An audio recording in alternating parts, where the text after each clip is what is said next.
어, 지난간 영화지만 이제 기생충 보면 계획에 관련된 대사가 나옵니다. 거기 보면은 이제 송강호가 이런 말을 했다고 합니다. 무계획이 내 계획이야. 계획을 세우지 않는 것 자체가 일종의 계획이다라는 역설적 표현이죠. 그래서 최고의 계획은 무계획이야. 왜 그러냐면 아무것도 계획하지 않으면 실패하지 않을 수 있지라는 겁니다. 그걸 이제 요즘 현대사회가 이러한 삶을 살아가는데, 왜냐하면 인생은 내가 계획대로 흘러가지 않기 때문에 미리 계획을 세지 않고 그냥 예상치 못하는 상황에 도달하면 그때 이제 대차고 살아간다는 뜻입니다. 여러분 어떻게 살아가고 있습니까? 계획 없이. 계획 없는 삶을 살합니까? 계획 있는 삶을 살아가고 계십니까? 이게 참 천지 차이라고 합니다. 그게 계획 있는 삶은 우리가 보면 이제 안정과 성취를 갖고 오죠. 그런데 계획이 없는 삶은 불안과 그 우연에 지배당한다고 합니다. 그래서 그런 계획성 있는 사람, 계획을 두고 살아가는 것이 얼마나 중요하냐에 대해서 이런 유명한 글이 하나 있습니다. 보면은 계획은 눈에 보이지 않지만 삶의 길을 안내하는 지도이자 목표를 이루는 설계도이며 미래의 열매를 준비하는 씨앗과 같다라는 것입니다. 우리 하나님은 적극적일까요? 계획적일까요? 오늘 성경을 우리가 읽어보면 하나님의 계획을 하나님이 앞으로 유다 백성들을 위해서 세운 멋진 청사진을 이렇게 제시를 하고 있습니다. 그 성경을 보면은 언제나 하나님은 계획을 미리 알려줘요. 그래서 우리가 보면 창조주 구원의 계획, 또는 노아의 방주 계획, 아브라함의 약속된 그 축복의 계획, 또 이스라엘 민족의 구원의 계획, 또 오늘같이 이렇게 포로 이후의 회복 계획, 그리고 신약을 살아가는 우리들에게는 새하늘과 새 땅의 계획 등이 이렇게 있습니다. 왜 하나님은 이 계획을 세워놓고 미리 알려줄까? 여러분, 왜 하나님께서 이런 계획을 세워두고 항상 미리 알려줘요? 오늘 이 배경도 마찬가지다시피 아직 유다가 패망하기 전에, 그리고 또 패망하는 그 순간, 또는 포로 잡혀갔던 그들에게 이 청사진을, 이 미래의 하나님의 계획을 미리 알려줘요. 왜 그럴까? 믿음으로 살아가는 자에게 다양한 유익을 주기 때문입니다. 우리가 하나님이 이 계획을 들으면 하나님을 더 믿을 수 있고, 또 순종할 수 있고, 또 소망을 갖고 있고, 또 하나님의 신실함을 깨닫게 되는 겁니다. 그래서 이러한 하나님이 주신 이 예언은 단순한 정보가 아니라 우리의 영적 교육이며 믿음의 성장의 도구가 된다는 것입니다. 그래서 왜냐하면은 진짜 하나님이 나를 향한 계획이 있긴 있어? 정말 이 현실과 상황을 보면은 진짜 하나님이 우리 민족을 향한 계획이 있는가? 이런 의구심, 의아심이 들면 어떻게 되겠습니까? 현실을 버틸 수 있는 힘이 없는 거예요. 그러나 현실적으로는 참 여러 가지 엉망진창이고 소망이 없고 절망적인 상태라도 하나님은 여전히 나의 이 민족, 유다 민족을 향하여 멋진 계획이 있어! 라고 하면요, 그 현실을 버텨낼 수 있는 힘이 된다는 거예요. 오늘도 우리 각자에도 마찬가지인 겁니다. 오늘 우리 시대에 살아가는, 우리가 주변을 살아가고 우리의 형편을 보고 우리가 되어 가진 일들을 보면요, 하나님께서 정말 이 계획들이 있는가? 라는 진짜 의구심. 그리고 그게 너무 커지면 어떡 합니까? 현실에 그냥 터벅터벅 그냥 되는 대로, 오늘 송강호 말한 것처럼 무계획이 그냥 계획이야. 되는 대로 부딪힌 대로 살아가지. 이렇게 그게 저 믿음의 사람이 살아가는 자세가 아닙니다. 우리가 정말 오늘 하나님께서 미리 알려준 것은 믿음이 살아가는 사람은 하나님이 주신 그 계획. 이게 또 우리가 기생주에서 유명한 그 대사 가운데 하나가 뭐죠? 아들아, 너는 다 계획이 있군. 마찬가지입니다. 하나님께서는 우리에게 다 계획이 있는데 그 계획을 내가 오늘 형용사로 뭘 붙여볼까 하다가 그냥 계획이 있어가 아니고요. 오늘 이 성경 구절을 읽어보면요. 이야, 우리가 생각하지 못한, 상상할 수 없는 그 이상의 것을 갖다가 그냥 멋진 일을 한번 붙여보았습니다. 이 멋진 계획을 하나님은 두고 있다 할 때 우리는 영적으로는요, 더 굳세지고 또 믿음으로 한번 계속 걸어갈 수 있고 또 우리 속에는 소망의 불이 꺼지지 않고 나갈 수 있다는 겁니다. 자, 그러면 하나님께서는 오늘 무슨 계획을 세워둘까? 오늘 보면 세 가지 정도 성경에서 우리에게 알려줬는데 첫 번째는 뭐냐면 영적 녹지화 계획입니다. 영적 녹지화 계획. 자, 보면은 여기 성경에 나오고 쭉 읽어보면은 뭐 광야와 메마른 땅이 기뻐하고 사막이 백파같이 피어 즐거워하며 무성하게 피어 기쁜 노래를 즐거워하고 막 이렇게 또 그 뒤에는 그것들이 하나님의 영광과 우리 하나님의 아름다움을 보리로다. 여러분 이런 용어가 있습니다. 사막화의 세계화. 혹시 들어본 적 있습니까? 사막화의 세계화.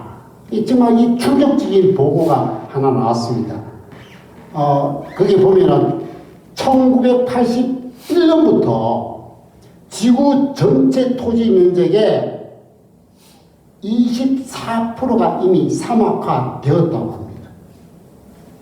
그래서 유럽위원회 공동연구센터에서 발표했는데 세계의 사막화 지도에 의하면 지구 육지 면적의 75%에서 이미 사막화가 진행되고 있답니다. 그리고 2050년까지 90% 이상이 황폐화될 수 있다는 경고입니다. 이 사막이라는 건 황폐화. 정말 큰일 날 수 없죠. 자, 오늘 이 성경에서는 이 황폐된 유대 백성들 이야기를 하고 있습니다. 그래서 그걸 표현을 우리 여기 보면은 뭐라고 하냐면 광야, 메마른 땅, 그리고 사막입니다. 뭐 더 이상 뭐 어떻게 이 황폐된 우리가 그렇게 표현도 많이 황폐된 마음, 또 황폐된 그런 국가. 근데 이런 의미가 뭐냐면 끝장났다는 거예요. 그리고 버림받고 소망이 없는 곳이라.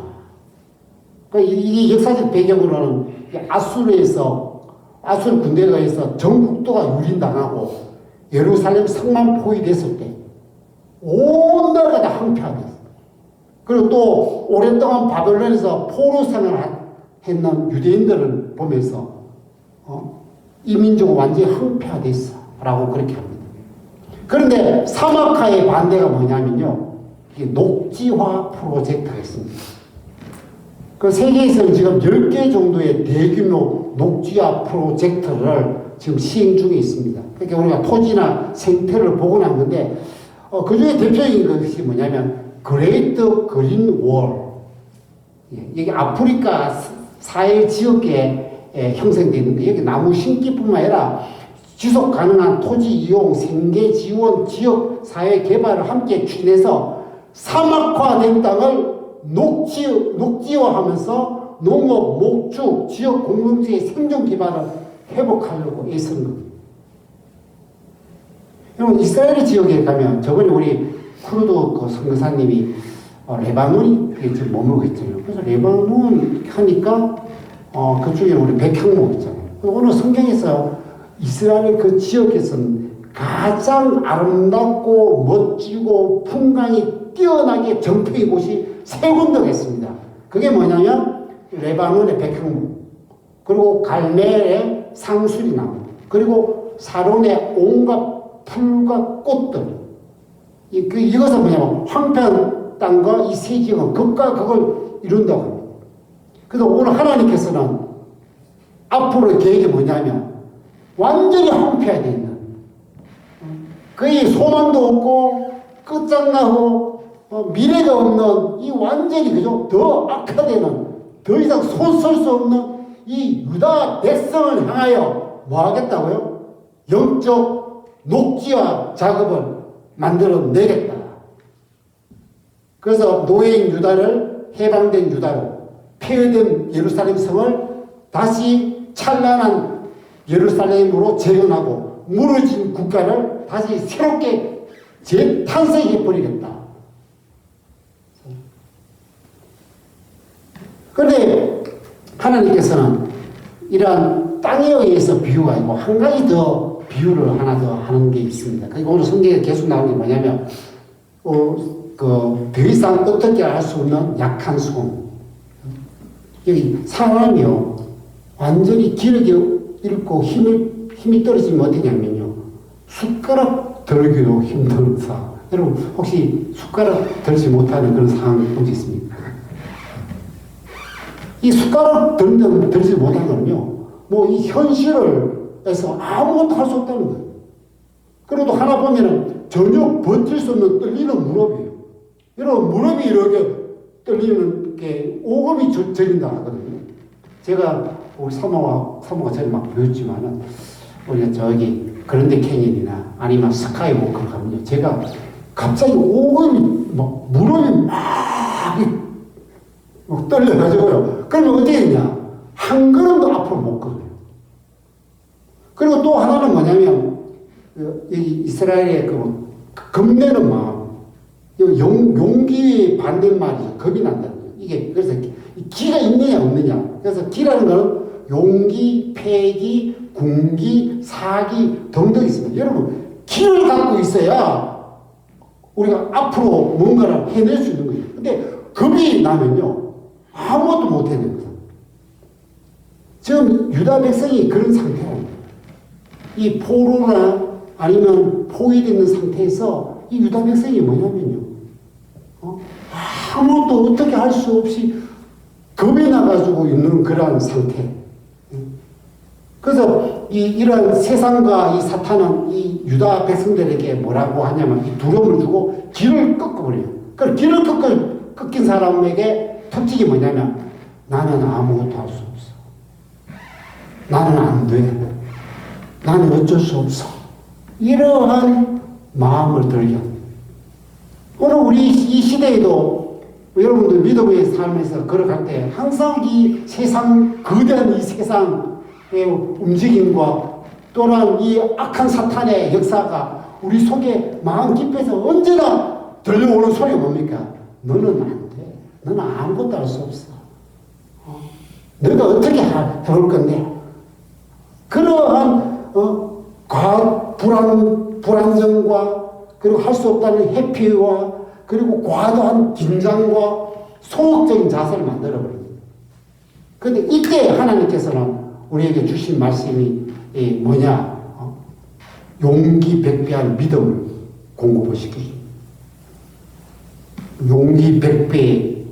하나님은 절대로 가만히 있지 않고 반드시 사막을 녹지화 만들고 너희들을 바꾸어 낼 것이다.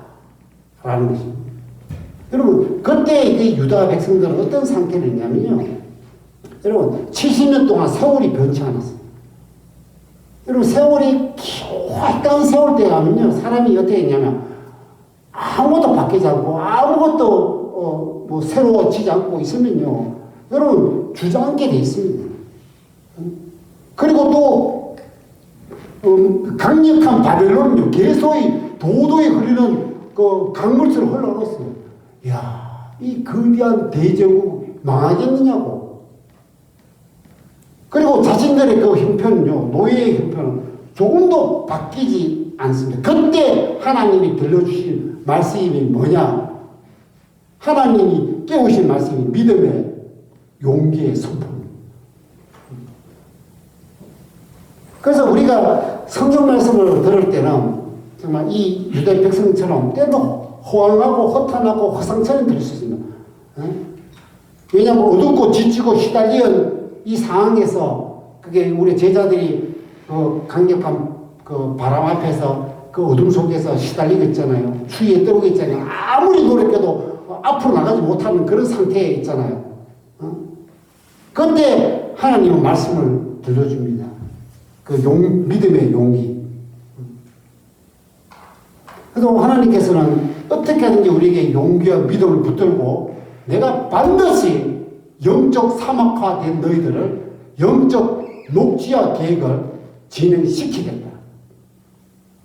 우리가 참 우리의 영혼이 폐허가 되고 우리의 삶이 피폐되고 우리의 상태가 황폐될지라도 하나님은 항상 새롭게 만드는 녹지화 작업을 펼칠 계획을 두고 있다는 겁니다.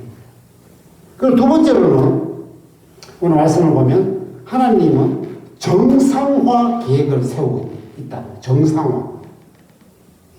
여러분 정상과 비정상이 있죠.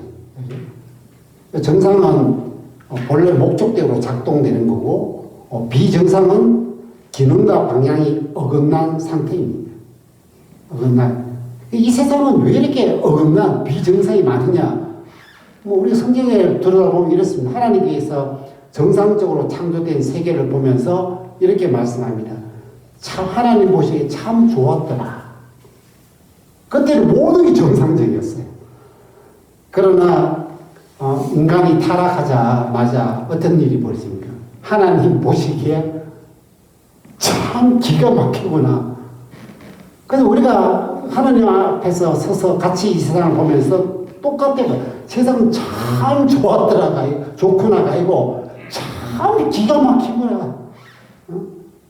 그래서 온갖 비정상적인 일들이 우리가 참 벌어지는데 오늘 성경에서도 지금 그 유다 백성들을 또 무엇으로 비유할까 하다가 비정상적 상태. 그래서 장애인을 그 4명을 동원해서 표현하고 있습니다. 자, 보면 시각장애인, 청각장애인, 지체장애인, 언어장애인. 여러분, 왜 장애인입니까? 왜 하나님은 왜 장애인으로 할까? 여러분, 장애인이 이 세상 현실 속에 살아가는 그 고초가 얼마나 많은지 제가 한번 찾아봤어요. 그래도 여러분 다 아시죠? 장애인들이 이 세상에 살아갈 때는 얼마나 많은 게 있느냐. 특히 보면은 이동과 접근의 어려움, 물리적 장벽, 또 의사소통의 어려움, 사회적 편견과 차별, 이게 가장 큰 어려움이라고요. 교육과 정보 접근의 격차, 고용과 경제적 어려움, 의료 돌봄 시스템의 한계, 정서의 심리적 어려움, 일상 속의 작은 장벽들, 포로 속에 있는 유다인들이요. 정말 이거와 거의 똑같은 겁니다. 이런 포로에서 강제로 남의 나라에 가서 사는데 온갖 장벽 아래 다 놓여져 있게 됩니다. 그게 뭐 언어 장벽, 문화 장벽, 정체성 논란, 제도와 시스템의 장벽, 사회적 어려움, 경제적 어려움, 심리적 어려움, 온갖 그래서 완전 비정상화된 상태.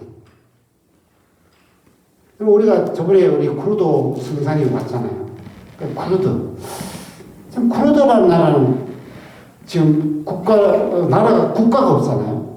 그리고 이 나라 저 나라 정말에서 그냥 살아가고 있는데 이 나라 없이 떠도는 그 민족이 겪는 서러움, 슬픔, 차별이 많을 수가 없는 겁니다. 그래서 오늘 유다 백성들은요, 정체성을 잃어버렸어요. 정상적인 나라도 아니고, 정상적인 백성도 아니고, 정상적인 생활을 하지 않는 완전 정체성을 완전히 잃어버렸던 그 장애인과 같답니다. 이런 상태에서 하나님이 오늘 무슨 말씀을 들어주냐면, 정상화를 만들어내겠다. 예수님이 주신 말씀은 우리가 참 곱씹으면 참 귀한 말씀이 있어요. 그 중에 우리가 마태복음 9장 12절에 이 말씀이 있잖아요. 건강한 자에게는 의인이 있을 때 없고 병든 자라야 의인이 있을 때입니다. 내가 의인을 부르는 것이라 죄인을 부르거든요. 그렇다면 우리 주님 앞에 모두 다 병든 자죠. 이 정상적이 아니다. 그 어떤 분이 이렇게 이야기합니다. 예수 그리스도는 비정상적 세상 속에 오신 유일한 정상 인간이었다. 그 이유가 뭐냐면 완전한 순종, 왜곡 없는 사랑, 철저한 하나님의 중심에 살았기 때문이다. 그래서 예수님은 무너진 질서를 회복하고 비정상을 정상으로 돌아갈 수 있도록 열어놓았다. 라고 합니다. 그래서 오늘 정말 이 회복될 수 없는 이 상태, 이 비정상, 고칠 수 없는 이 비정상의 이러한 유대 사회를 하나님께서 완전히 정상화를 했는데, 뭐 우리가 국가적으로나 또 종교적으로나 또 생활적으로 완전히 정상화를 만들어냈잖아요. 근데 하나 더 표현을 오늘 뭐라고 하느냐면, 하나님께서 온갖 광야와 사막과 뜨거운 물과 메말간과 성냥이가 누운 그 표에 물을 붓겠다는 거예요. 물이라는 표현이 나옵니다.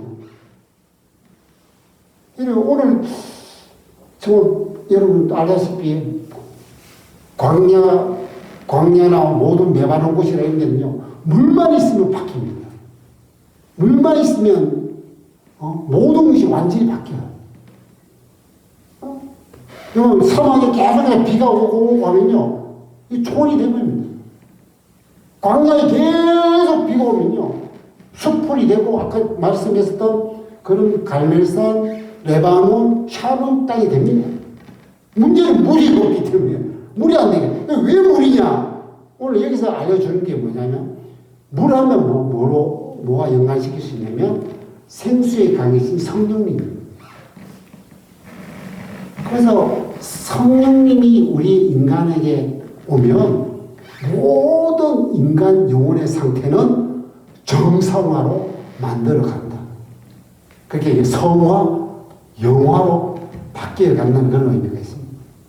그래서 오늘 이 성령, 예수님을 통해서 우리 성령님을 하나님 보내주실 때 그 성령의 역사가 일어나야만 그곳에 놀라운 하나님의 형상이 회복돼요. 하나님이 원하는 그런 온전한 인간들이, 하나님께서 마음에 합한 그런 영혼의 상태로 정상화된다는 거예요. 그래서 우리가 늘 기도해야 돼요. 성령께서 임하다. 성령께서만 될 수 있다. 그리고 마지막 하나를 보면 하나님께서 우리에게 들려주신 계획이 있습니다. 구원의 대로 계획. 예, 구원의 대로 계획. 정말 이 말씀 앞에 제가 마음이 뜨거워지고 정말 기쁨이 넘치는 건 뭐냐면, 하나님께서 대로를 만들어내시겠다. 대로. 여러분, 길이라는 것은 뭐냐면은 존재와 존재를 이어주는 역할을 합니다. 근데 우리가 알다시피 하나님과 인간에게 이 길이, 에덴 동산에 가는 길을 막았잖아요. 거기에는 잘 알다시피 그룹들과 그리고 불칼이 막아버렸어. 오늘도 시대에도 참 길을 찾아 나서는 난민들, 뭐 유럽이나 미국으로 들어가는 그 사람들이 왜 그렇게 가려하는가? 더 나은 삶을 꿈꾸기 때문에 그죠? 고향을 버리고 조국을 버리고 목숨을 걸고 그 가는 것이죠. 오늘 이 길에 대한 이야기가 뭐냐면, 지금 이 노예 유다는요, 이 바벨론 제국에 갇힌 새와 같다는 거예요. 갇힌 새. 사방이 다 막히는 새장 안의 새처럼 그 막힌 삶, 그 막힌 인생, 이 비참하기 짝이 없는, 그 자기 의지가 있고 타인의 강요에서 수동적으로 살아요. 그래서 길이 없는 인생은 답이 없는 삶이다. 그래서 우리가 이 유다 백성들은 길이 없으니까 답이 없는 인생을 살아가고 있는 겁니다. 이 거대한 이 어둠 속에 살아가는. 그런데 하나님께서는 대로를 여십니다. 어떻게 했냐면 페르시아 다리오 왕을 통해서. 다리오 왕이 뭐라고 선언했냐면, 누구든지 가고 싶은 사람은 자기 고향 땅으로 가라. 그리고 주위에 있는 백성들은 그렇게 가고자 하는 사람에게 예물을 주라. 또 그동안에 또 왕의 곳간에 있는 성전 보물도 다 갖고 가라. 이게 대로가 열린 겁니다.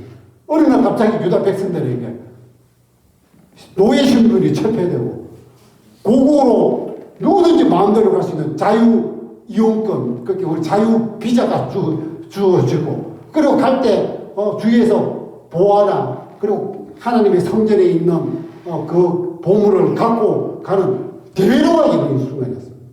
시온으로 가는 길이 열려요. 시온 활짝 열려요. 그 누가 했냐? 하나님께서. 하나님의 성전으로 다가올 수 있는 이 길이 열렸다. 그래서 우리가 사람들에게 항상 정말 삶을 살아가는 수많은 사람들에게 또 다른 그 예수님의 말씀을 들려줍니다. 뭐냐면 예수님만이 길이야. 그게 예수님 자체가 길이라는 거예요.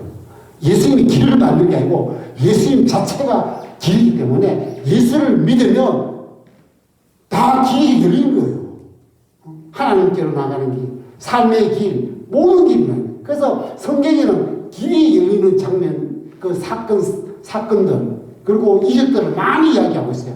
그게 첫 번째가 뭐예요? 홍해의 길을 내버리고, 광야의 길을 내고, 요단강의 길을 내버리고, 그리고 고칠 길이 없는 이 한센선 걸린 환자, 고칠 길이 없는 혈류병 걸린 여인, 어떠한 삶의 길이 없는 소망이 독자의 그 아들이 죽었던 그 무너진 가부. 정말 이 세상엔요, 살아갈 길도, 살아갈 소망도, 살아갈 자신도 없는 인생들 널렸잖아요. 그래서 예수만이 길이다.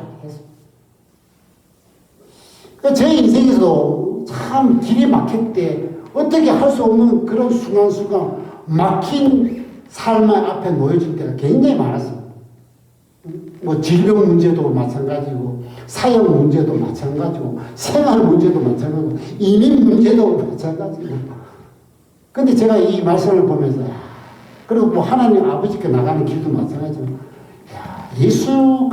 예수님이 나에게 계시니까 길이 열리더라고요, 길을. 수많은 길들이 열렸어요. 이 말씀을 준비하면서, 예수님께 정말 인생의 수많은 길, 뭐 우리가 보지만 자녀를 낳지 못하는 그런 막힌 그 상황도 있었거든요. 7년, 8년도. 그것도 하나님께서 어떻게 하는지 열리고, 뭐 수많은 길들이 열리더라고요. 그래서 이 세상의 삶은, 이 세상에는 어둠의 건세에 의해서 또 믿음의 삶에 이 세상과 악한 사탄은 모든 길을 다 막아버려요. 완전히 세상 안에 갇혀놓으려고. 하지만 예수는 은혜의 대로를 열어준다라는 게 성경에서 알려주는 거죠. 그 예수님께 행하신 그 은혜의 대로가 열리면, 오늘 이게 제가 찾아봤는데 한 2, 4, 5가지 쫙 나오더라고요. 또 막힌 인생, 예수님이 있으면 새로운 길이 열리고, 길을 잃어버렸던 사람 다시 찾게 만들어주시고, 불안한 이 길, 하나님께서 안정되게 흔들리는 이 길, 굳세게 만들어주고, 막힌 인생, 은혜로 열려버린 삶을 예수 안에는 반드시 일어난다는 겁니다. 오늘 이 하나님께서 유다 백성들을 포로에서 기환해서 대로를 열으셨듯이 예수 안에서는 모든 길들이 있는데, 거기는 사자나 사나운 짐승이 막을 수 없다고 되어 있어요. 사자나 사나운 짐승이 뭘까? 여러분, 이제 다 열어놓고 다리오 왕이 명령을 내렸어요. 자, 마음대로 이제 포로 이제 돌아가라. 여러분, 돌아가는 길에 만일에 도적대가 나타나든지, 아니면 다른 소국에 있는 군사라든지, 아니면은 자기 있는 바벨론의, 그 당시 페르시아 백성들이 옆에서 사납게 해가지고 그들의 보물과 그들의 또 그 연약한 걸 다시 포로 잡아간다면 가능할까요? 안 가능할까요? 페르시아 대황제가 내린 명령 앞에 그 누가 거부하고, 그 누가 반대하고, 그 누가 저 돌아가는 유대인들 사로잡아가지고 포로로 다시 해야겠다. 저들이 갖고 있는 보아 뺏어야겠다. 저들이 갖고 있는 생명도 우리가 앗아가야겠다고 나서를 자들이 누가 있겠냐?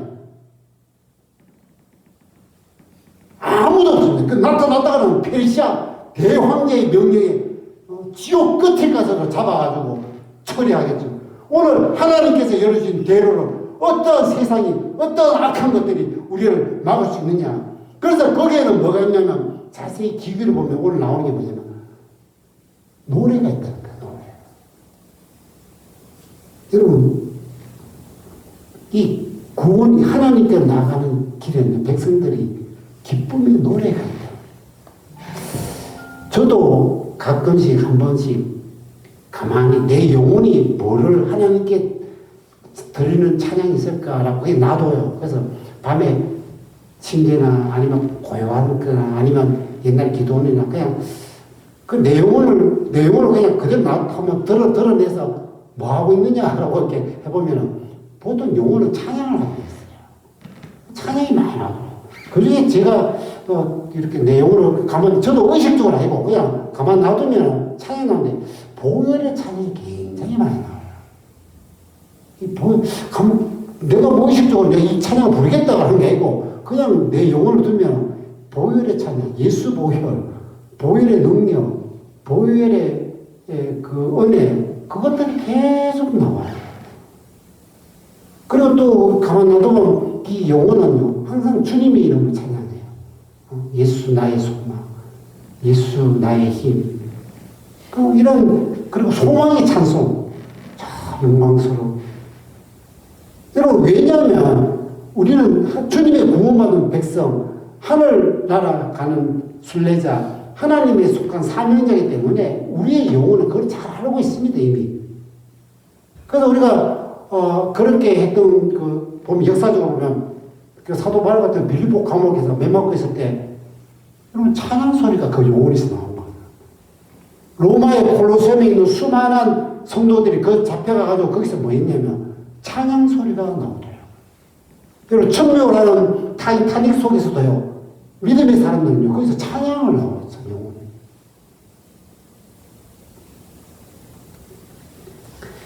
여러분, 우리 분명한 거는 하나님은 우리들 향하여 무계획이 아니고 반드시 계획을 세워두고 있다. 그냥 그것도 밋밋한 계획이 아니고 멋진 계획을 세워놓고 있고, 그것도 세워놓은 것만 아니고 반드시 이루신다는